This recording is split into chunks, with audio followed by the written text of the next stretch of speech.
Bonsoir à tous, c'est un plaisir de vous retrouver sur la chaîne YouTube de Pépé Soupe pour un nouveau point de l'actualité.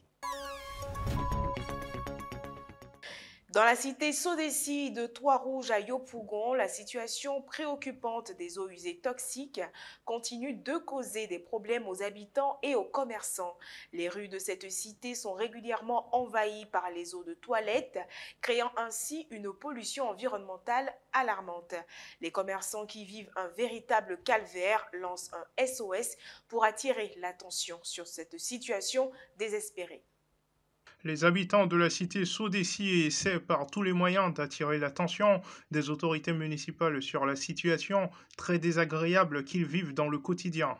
Depuis pas mal d'années, leurs rues sont occupées par les eaux usées staillantes.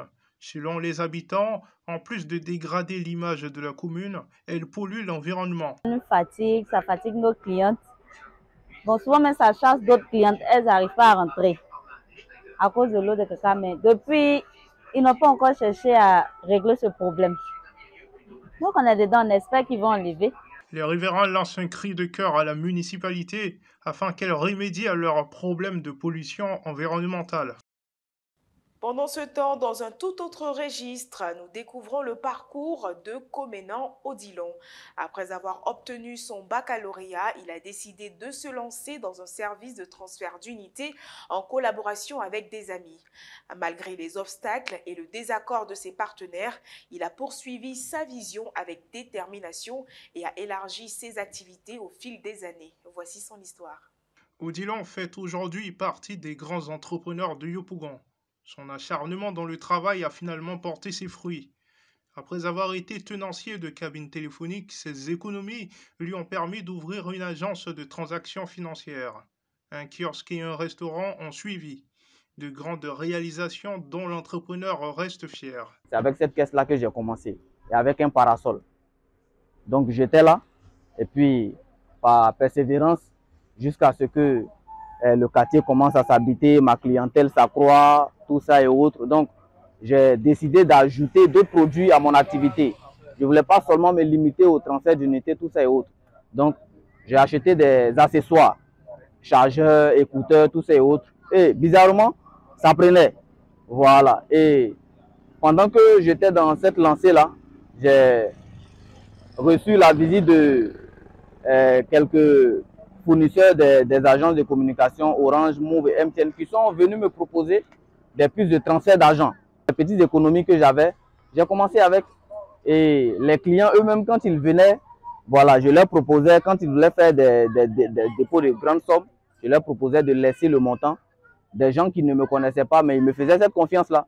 Ils laissaient peut-être les montants de 200 000, 300 000 avec moi. Je partais recharger et venir faire les dépôts à leurs correspondants.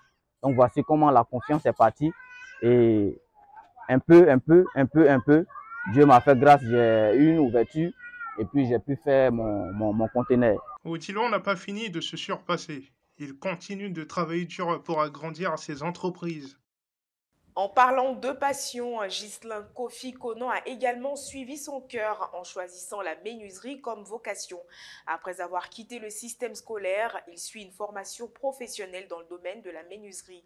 Aujourd'hui, Ghislain exerce son métier avec passion et a réussi à créer des opportunités d'emploi pour d'autres jeunes dans ce domaine. Ghislain a toujours été attiré par la menuiserie. Quand il était jeune, il se trouvait du temps en dehors de l'école pour apprendre les bases du métier. Devenu grand, il a choisi d'en faire son travail. Avec sa passion, il a largement évolué dans le domaine. Bon, en 2004, j'ai arrêté l'école. Bon, par manque de moyens, j'étais dans le métier. C'est là que j'ai démarré. J'ai aimé ce métier par amour, même en étant à l'école.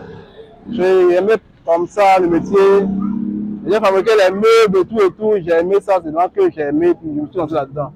Voilà, jusqu'à 2004, 2005, j'ai commencé l'apprentissage jusqu'à 2010. J'ai un peu eu la main là-dedans. Jusqu'en 2015, bon, j'étais déjà formé comme un patron. Je pouvais me lancer dans des activités où je pouvais faire un métier où je pourrais me servir demain, pouvoir gagner mon gagne-pain. Je fais pas mal de meubles. Je fais les armoires de cuisine, les placards, les meubles de cuisine. Un peu de tout comme meuble, quoi. Les argentiers et tout ce qui concerne la menuiserie. les portes, les plafonnages, les charpentes, un peu de tout. Voilà. Ghislain emploie également des jeunes dans son atelier de menuiserie. Il transmet aussi aux plus jeunes tout ce qu'il a appris depuis tout petit. Ces reportages nous rappellent que malgré les défis auxquels nous sommes confrontés, la persévérance, la passion et la détermination peuvent mener à la réussite. Merci chers internautes d'avoir suivi PP News. Rendez-vous demain, même heure, même fidélité.